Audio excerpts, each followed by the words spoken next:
Hello student, welcome to class 7 history chapter first part 2। हमने पहले के पार्ट फर्स्ट में पढ़ा कि जो हिस्ट्री वर्ड है वो कहाँ से डिराइव है, ग्रीक वर्ड से हिस्टोरिया से, जिसका मतलब होता है लर्निंग और नोइंग बाय इंक्वायरी, यानी कि छानबीन करके, खोज करके उसके बारे में जानकारी हासिल करना। द नेक्स्ट टॉपिक है वाई टू स्टडी हिस्ट्री, हमें हिस्ट्री क्यों पढ़नी चाहिए। Sometimes we may think why to study history, what good will it do to us now. कभी कभार हम क्या सोचते हैं कि क्यों हमें हिस्ट्री पढ़ना चाहिए और अभी हमारे लिए ये क्यों फ़ायदा है, ये इससे क्या फ़ायदा मिलेगा। Well, history teaches us about the past. The study of history is an attempt to learn and understand the lives of the people in the past. History हमें क्या सिखाती है, जो पुराने ज़माने के लोग कैसे रहते थे, कैसे अपनी लाइवलीहुड स्पेंड करते थे, ये हमें सिखाती है। तो ये हमारे लिए ज़रूरी है। The study of the past is important to understand the present. अभी के टाइम के लिए जो प्रेजेंट के उसको समझने के लिए पहले पुरानी चीज़ को हमें समझना हमारे लिए ज़रूरी है। We can learn about many things related to past. बहुत सारी चीज़ें हम सीख सकते हैं, जानकारी हमें मिल सकती है अपने पास्ट के बारे में। It includes clothing, life style, the place they lived, यानी कि क्लोथिंग यानी कि कपड़े कैसे पहनते हैं, लाइफ स्टाइल यानी कि कैसे वो रहते हैं, द प्लेस वी लिव जहाँ रहते वो जगह कैसी है, क्या वो नदी के किनारे हैं या पहाड़ पे रहते हैं, कुछ भी हो सकता है। The name of the place and a house, food habits of the people of the past, क्या है, कैसी जगह है, कैसे घर में रहते हैं, घर भी बहुत टाइप के होते हैं, और कैसा खाना खाते हैं। This study help us to understand the present society better, यानी कि अभी की जो सोसाइटी है वो अच्छे से जानकारी हासिल करने की, उसके बारे में अच्छे से जानने के लिए हमें पास्ट को जानना बहुत ज़रूरी है। This study help us to understand by certain cultures and society have survive till today and why other have perished, यानी कि जो पहले जो कल्चर था वो अभी भी चल रही है, कुछ कल्चर ऐसे हैं जो वैनिस यानी ख़त्म हो चुकी है। This study also helps us to know our own roots, यानी कि हम कहाँ से, हमारी जो उत्पत्ति हुई है कहाँ से हुई है वो जानने की भी, ये उसकी ज्ञान भी हमें हिस्ट्री से ही मिलती है। Our past is link with our present and it gives shape to our future. ये हमें पता है कि हम अपने पास्ट से लिंक करते हैं और अपने प्रेजेंट को शो करते हैं, और हमारे जो फ्यूचर आने वाले हैं उसकी कल्पना करते हैं कि कैसा हो सकता है। The present can not be understood without understanding the past. अभी के जो प्रेजेंट सिचुएशन है बिना पास्ट को समझे नहीं हो सकता, नहीं समझ सकते। And hence further can not be shaped also, और फ्यूचर भी उसको डिटरमाइन नहीं कर सकते कैसा होगा। So for the better present and better future we have to understand past. आज अच्छा बनाने के लिए और कल अच्छा बनाने के लिए हमें क्या समझना है कि पहले कैसे थे। Now first the topic is pre history of history, यानी प्री हिस्टोरी ऑफ हिस्ट्री का मतलब है to make it easier to study the past. The historians have divided the history into 3 periods. हमारी जो पहले के टाइम को जानकारी हासिल करने के लिए जो हमारे हिस्टोरियंस हैं, जो हिस्ट्री के बारे में स्टडी करते हैं उसको हम हिस्टोरियन बोलते हैं, उन्होंने हिस्ट्री को 3 भाग में बांटा है। पहला है pre history, proto history and history. तो हम पहला पढ़ेंगे pre history. It is a period for which there are no written records. ये ऐसा पीरियड है जहाँ पे कोई रिटर्न रिकॉर्ड नहीं है कि वो ऐसा था। It is the time when the writing had not been invented, और वो ऐसा वक्त था जहाँ पे राइटिंग मतलब लिखना सब भी नहीं था, ना ही पेन थे, ना ही पेंसिल, ना ही copy. The knowledge of this period is based on the things that have been dug up और बाय आर्कोलॉजिस्ट। नॉलेज कैसे वहाँ पे मिलती थी, आर्कोलॉजी इन्वेंशन से कुछ देख लिया ऐसे जानकारी मिलती थी, ना ही वहाँ पे कोई रिटर्न फॉर्म था। Proto history, this refers to the period for which we can have some written records, but the written records are yet to be interpreted and understood. ये ऐसा रिटर्न रिकॉर्ड है जो अभी तक पूरी तरह से किसी को समझ में नहीं आया है। Now history It refers to the period for which written records are available. It is the time period where writing was invented. और ये टाइम पीरियड ऐसी थी जहाँ पे जो राइटिंग है, जो लिखावट है, वो उसकी आविष्कार हो चुकी थी और जो कुछ लोग थे वहाँ पे जो इन्फॉर्मेशन गैदर होती थी उसको वो हिस्ट्री में लिखा जाता था। इम्पोर्टेंस ऑफ डेट्स हमारी टॉपिक है next, importance of dates. Now see, importance of date. We already know that date is in history are expressed in BC and AD. जो हम डेट लिखते हैं वो किस में लिखते हैं? BC and AD में। अभी हमने पहले के लाइन में पढ़ा था the year before the birth of the Jesus Christ are written BC, यानी before Jesus Christ birth, which means before Christ or before the Christian era. The date of this period are counted backward. For example, this period 10 BC comes before 9 BC. यह उल्टा count होती है, जैसे कि यहाँ पे example दे रखा है 10 BC से पहले क्या आता है? 9 BC आती है। This year after Jesus Christ birth are termed as AD और CE. उसके बाद जो डेट लिखने की तरीका हो उसमें क्या लिखा जाता था? AD, which means Anno Domini, in the year of the Lord, और क्रिस्टेरियन ईरा जो एक सदी चल रही थी। This years are counted forward, और ये आगे की पीढ़ी में, जैसे वो उल्टा था ऐसे ये आगे काउंट होती थी। For example 9 AD comes after before 10 AD, जो अभी हम लिखते हैं। Any event that happen in 200 BC means that it happen 200 years before the birth of Jesus Christ. कोई भी चीज़, कोई भी घटना जो 200 BC में हुआ है उसका मतलब क्या है? वो 200 ईयर्स पहले जीसस क्राइस्ट के बर्थ होने से हुआ था। And any event that happened in 200 AD means that it happened 2 year after the birth of Jesus. और 200 AD का मतलब क्या है? जो चीज़ हुआ था वो कितने साल बाद हुआ था? 200 साल बाद। The historical events are arranged by the historians in a chronological order. ये जो इंसिडेंट है वो क्रोनिकल ऑर्डर में हिस्टोरियन ने अरेंज किया था। मैंने आपको क्रोनिकल ऑर्डर का मैंने पहले ही आपको बताया है। This order is also known as timeline. To make it more clear it can be written as a timeline is a description of historical event in a chronicle order, यानी कि ascending, एक के बाद एक वाक़या जो हुई थी उसके बारे में जानकारी। ज्योग्राफी एंड हिस्ट्री हमारा दूसरा टॉपिक है, geography and history. Geography has significantly influenced human appearance, actions and social development. Geography किसको इन्फ्लुएंस किया है, किसको बढ़ावा दिया है? ह्यूमन अपीयरेंस को, एक्शन को, जो काम होते हैं, जो क्रिया किया जाता है उसके बारे में, और जो सोशल डेवलपमेंट होते हैं उसके। It has played an important role in the history of India. और हमारे हिस्ट्री में ये बहुत सा इम्पोर्टेंट रोल, यानी कि बहुत महत्वपूर्ण रोल प्ले करते हैं। India has diverse geographical features. India has been blessed with the high mountain, hot deserts, fertile river, valley and a large number of rivers. India क्या है? डाइवर्स जोग्राफी, यानी कि इंडिया की जो लैंड स्ट्रक्चर है वो बहुत ही सब जगह अलग अलग है। डाइवर्स मतलब हम समझ सकते हैं एक जैसा ना होना। Though India has been blessed with, और इंडिया में क्या है? माउंटेन है और hot desert, fertile river and the large number of river, यानी कि बहुत सारी नदियाँ हैं, कितने की नाम तो बहुत फेमस है जो वर्ल्ड रिकॉर्ड में भी लिखे हुए हैं। Now see the third paragraph. In India northern western part has been wearing a fury of invention since ancient time. All the advance culture has mostly been limited to northern sub tropical monsoon area. All the ancient civilisation grow in river valley. जो लिखा है north western part में क्या है हमारा? Fury, जैसे कि कोई मर जाता है तो उसको क्या है? नदी के किनारे जलाया जाता है।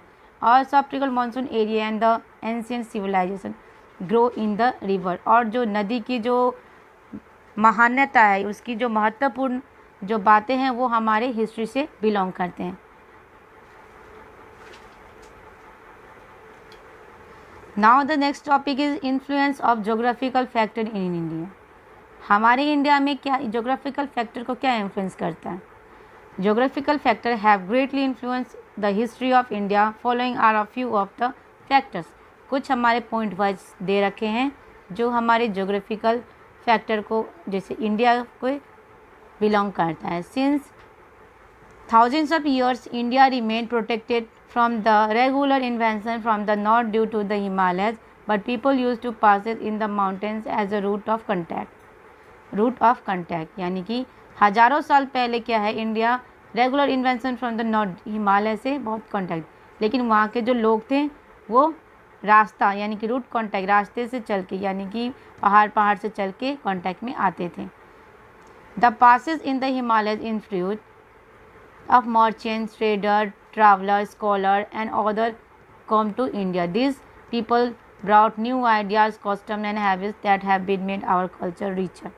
और जो लोग ट्रैवल करने आते थे, जैसे कि व्यापारी हो गया, घूमने वाले हो गए, स्कॉलर्स हो गए, वो जो आते थे वो क्या हमारे कल्चर को और भी बढ़ावा देते थे। Big empires were established on the fertile plain for the river Indus and Ganga. बहुत बिग यानी कि बड़ा सारा एम्पायर यानी कि वहाँ पे गंगा और इंडस रिवर के लिए एक्सटेंड यानी कि होता था। This is because the river provide sufficient water for all needs of people, क्योंकि ये रिवर जो है सबको जितना चाहे उतना पानी वो दे सकता, तो बहुत ही बड़ा है river. The land near the river was very fertile, और जो नदी के किनारे की जो जगह होती है वो बहुत ही फर्टाइल मतलब होता है बहुत ही उपजाऊ ज़मीन जो होती है वो होती है। Hence people could grow crops easily. The river also served as a means of transport, और रिवर में जैसे कि हम देख सकते हैं पहले के ज़माना में भी बोट चलती थी, तो वैसे ये भी एक ट्रांसपोर्ट का काम करता है। The southern peninsula of India remained under the influence of Dravidian culture. This happens despite of the fact of Aryans influence extended widely over the northern India.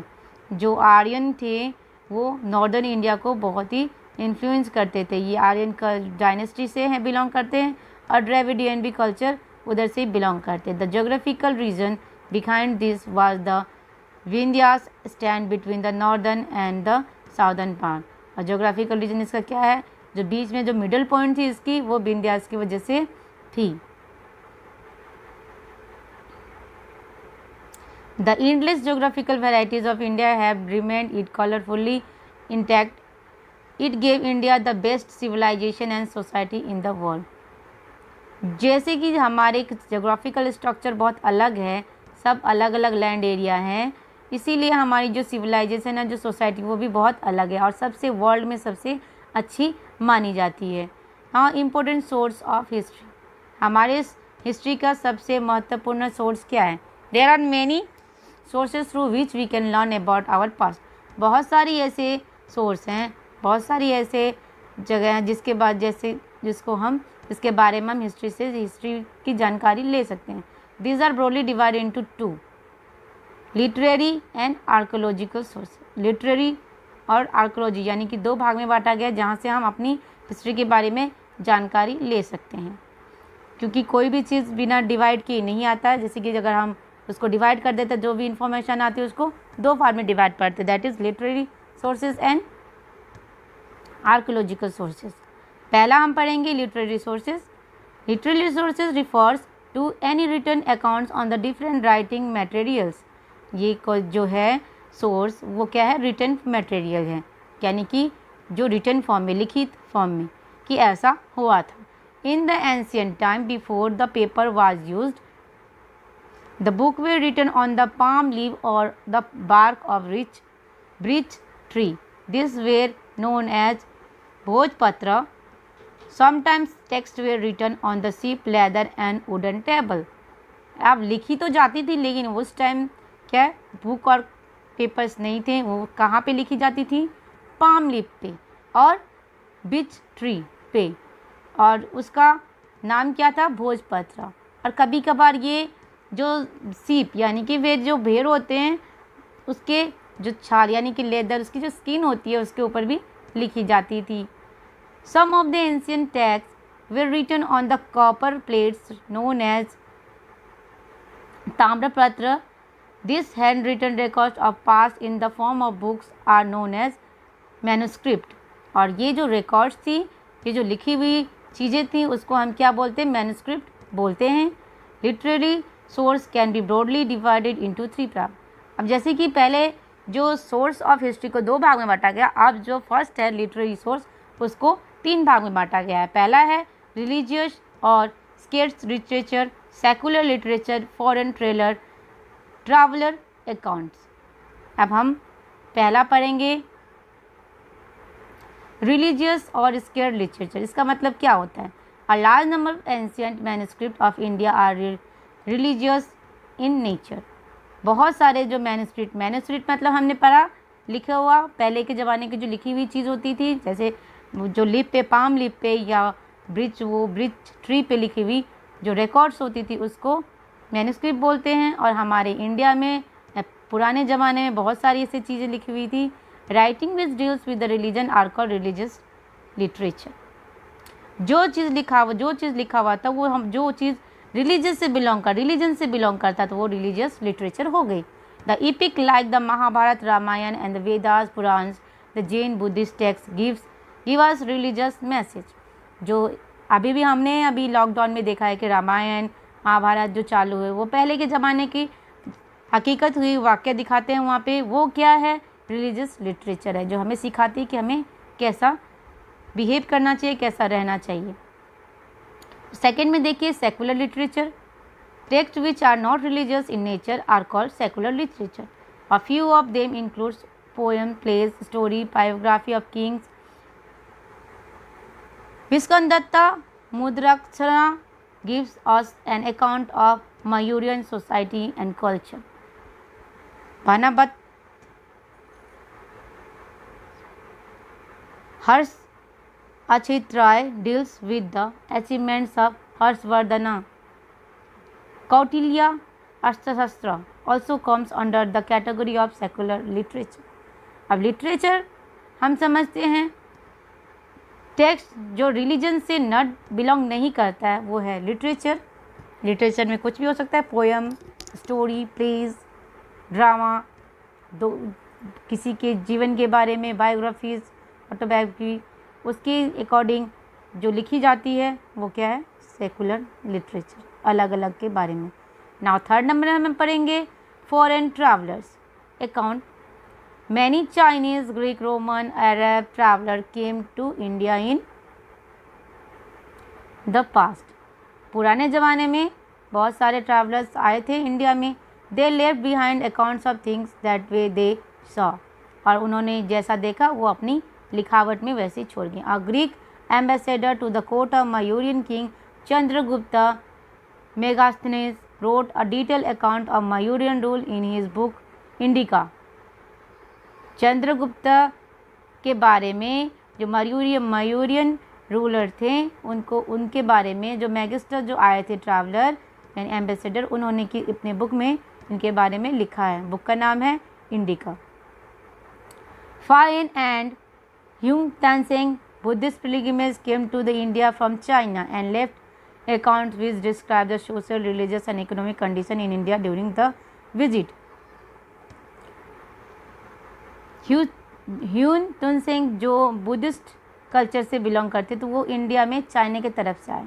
Buddhist culture China से आया हुआ है और जो उस टाइम के जो travelling जो रूट थी बहुत ही लंबा चलते थे वो लोग। अभी के जैसे ना ही ट्रेन थी ना ही एयरवेज फैसिलिटी थे, तो वो बहुत टाइम स्पेंड करते थे जैसे रोडवे जैसे आते थे। अगर रास्ते से हम कहीं भी अभी भी जाएँ तो हमारे टाइम ज़्यादा कंज्यूम होते, लेकिन हम बारीकी से हर एक चीज़ को देख पाते हैं। वैसे ही हुशेंग जो आए थे यहाँ पे, उन्होंने अपना जो बुद्धिज़्म कल्चर है उसको यहाँ पे डिस्क्राइब किया और यहाँ पे जो लोग थे जिसको अच्छा लगा उन्होंने फॉलो भी किया। A few Arab travellers also visit India during medieval period. Arab traveller यानी कि अरब के जो लोग थे वो भी आए थे इंडिया पे मेडिवल पीरियड में। मेडिवल पीरियड के बारे में हम पढ़ेंगे, हमने लास्ट क्लास में भी पढ़ा है। Al Beruni and the Ibn Battuta were among the most prominent traveler. Al-Biruni books Takht-e-Hind is a mirror of the 11th century India. इन्होंने भी बुक लिखी है। बुक का नाम क्या है? तख्त-ए-हिंद। यहाँ पे आप देख सकते हैं और इसके बारे में आप उन्होंने 11th सेंचुरी में इंडिया को उस अपने बुक में डिस्क्राइब किया है। The next topic is archaeological sources. अब हम आर्कोलॉजिकल सोर्स के बारे में पढ़ेंगे। ये archaeological sources are the first hand evidence of the past, यानी कि आर्कोलॉजिकल सोर्स क्या है? फर्स्ट हैंड यानी कि पहला, एविडेंस यानी कि प्रूफ है। They are the object from the past which have been survive till now, और ये ऐसी ऑब्जेक्ट है, ऐसी एविडेंस है जो अभी भी स्टिल हमारे जो लाइफ कल्चर है उसमें स्टिल अलाइव है। They are the ruins of building, temples, mosque, tombs, mausoleums, pottery tools, weapons, coins, jewellery etc। और ये क्या क्या है? बिल्डिंग्स, पुराने ज़माने की बिल्डिंग्स हम अभी वो देखने जाते हैं। टूल्स, वीपन्स अभी जो म्यूज़ियम में रखे हैं पुराने ज़माने के, कोइंस वगैरह, हमें किसी किसी की आदत होती है घर में भी कोइंस जमा करके रखते हैं, तो वो सारी चीज़ें क्या हैं? डायरेक्ट यानी कि फर्स्ट हैंड एविडेंस है पहले के ज़माने की। This archaeological sources can be divided into 4 types: monuments, inscriptions, artefacts and coin. इसको भी 4 भाग में बांटा गया है। पहला है मॉन्यूमेंट्स। अब हम पहले के बारे में पढ़ेंगे। Let's see. Old buildings of the historical importance are called monuments. पुराने ज़माने की जो बिल्डिंग्स हैं वो उसको हम क्या बोलते हैं? मॉन्यूमेंट्स बोलते हैं। They tell us about the periods in which they were built. Most of our information about art and architectural styles are drawn from the study of monuments। बहुत सारे आर्किटेक्चर के बारे में जो जानकारी हमें मिलती हैं वो मॉन्यूमेंट्स, उसकी बिल्डिंग की बनावट की वजह से, वहाँ पे जो यूज़ होती है मटेरियल की वजह से हमें मिलती है कि ऐसे ज़माने में ऐसी मटेरियल मिलती थी, उससे ये बिल्डिंग बनते थे, ना ही कि अभी के टाइम की जैसे एकदम मार्बल, सीमेंट, रॉक, टाइल्स वगैरह मिलती थी। Okay. They also provide us with the information about the political, social, cultural and religious belief of the time in which they were built। और वो हमें और भी क्या चीज़ की जानकारी देते हैं? कल्चरल लाइफ, रिलीजियस बिलीफ, कि कैसे वहाँ के रिलीजन बिलीव करते थे उसके बारे में। Next is our inscription। Inscription are the written records engraved on rock, cave, wall, metal, pillars or walls of temple, places, clay tablet etc। Inscription मतलब हम सोच सकते हैं कि एक जो डिस्क्रिप्शन होता है, जो लिखावट होती है, जिससे भी हम जानकारी हासिल कर सके, चाहे वो किसी रॉक पे लिखा हुआ है, किसी दीवार पे लिखा हुआ है, किसी घर के पिलर पे लिखा हुआ है, किसी टेम्पल में लिखा हुआ है या पैलेस में लिखा हुआ है, कहीं भी लिखा हो सकता है, लेकिन जो हमें नॉलेज दे पास्ट के बारे में उसको क्या बोलते हैं? हम इंस्क्रिप्शन बोलते हैं। Some of the inscription convey royal orders and decisions up to the common people। Some give details of battle won। Inscription are the most reliable form of evidence। और ये एक बहुत ही अच्छा evidence है जो हम अभी भी देख सकते हैं। Study of inscription is called epigraphy। और ऐसी inscription के बारे में जो study होती है उसको हम क्या बोलते हैं? epigraphy बोलते हैं। Now next is artifacts। The object that human made in the past for their personal use like pottery, tools, weapons, ornament, jewelry etc. are called artifact। These things tell us a lot about the social, cultural and economic life of the people। ये चीज़ हमें क्या सिखाती है? उस time के जो लोग थे उसके बारे में, उसके इकोनॉमिक कल्चर के बारे में सिखाएं। These are found by the archaeologist in the course of excavation। ये आर्कोलॉजिस्ट जो सर्च करते हैं, इसे 2 भाग में बांटा गया था, उसके कोर्स में मिलता है। A lot of artifact articles were unearthed from the Indus Valley। बहुत सारी ऐसी जो आर्टिकल्स है वो इंडस वैली के से मिली है हमें। Now next topic is our coin। Coins from the past throw light on the different aspect of life and it exists then। coins जो है पहले के टाइम में कैसे वहाँ पे लाइफ इकोनॉमिकली कैसे एक्सपेंड करते थे, या कौन से ज़माने का कौन सा कॉइन है, कॉइन के ऊपर भी लिखा हुआ था डेट, वो अभी भी लिखा हुआ था, अभी भी एग्जिस्ट करता है हमारे कल्चर में। They are extremely valuable source of information. और वो एकदम ही कीमती सोर्स है इंफॉर्मेशन के उस टाइम के पास्ट के बारे में। Coins give information about the economy of kingdom, prevalent art and regaining Kings. ये हमें आप उस टाइम की हर एक चीज़ के बारे में जानकारी देती है कि इकोनॉमिकली कैसे स्ट्रॉन्ग था या कोई वीक था, कोई किंगडम कैसे चलता था। They also tell us about a king extents of empire and about the trade with other countries. और ये दूसरी इम्पोर्टेंट क्या है कि ये ट्रेड जो उस टाइम का व्यापार कैसे चलता था उसके बारे में भी ये हमें जानकारी देती थी। The study of coin is called numismatic. जो हम पढ़ाई करते हैं कॉइन्स के बारे में उसको हम क्या बोलते हैं? न्यूमिस्टिक बोलते हैं। The date engraved on a coins are vital in giving us information of the particular period. उसमें जो डेट लिखी रहती है वो एक पार्टिकुलर पीरियड के बारे में हमें इंफॉर्मेशन देती है। एक्शन रिप्ले में देख सकते हैं इसमें हमने क्या क्या पढ़ा है। If we get to know about what happen thousands of year back it will be very difficult to believe. अगर हम अभी पता लगा ले कि 1000 साल पहले कैसे, तो वो बहुत ही डिफ़िकल्ट होता है, मुश्किल होता है कि बिलीव करना ऐसा भी इंसान रहते थे पहले। The study part is important understand present. आज को समझने के लिए हमें पहले की बातें समझनी पड़ेगी। Pre history is the period of which there are no written records. और प्री हिस्टोरी क्या है हमने पहले भी आपको बताया है, जिसका कोई रिकॉर्ड नहीं है। Geographical factors have greatly influence the history of India. और इंडिया को जोग्राफिकल फैक्टर यानी कि अलग अलग क्षेत्र में जो अलग अलग टाइप के लैंड्स एरिया हैं, माउंटेन एरिया है, वो बहुत सारे इन्फ्लुएंस करते हैं।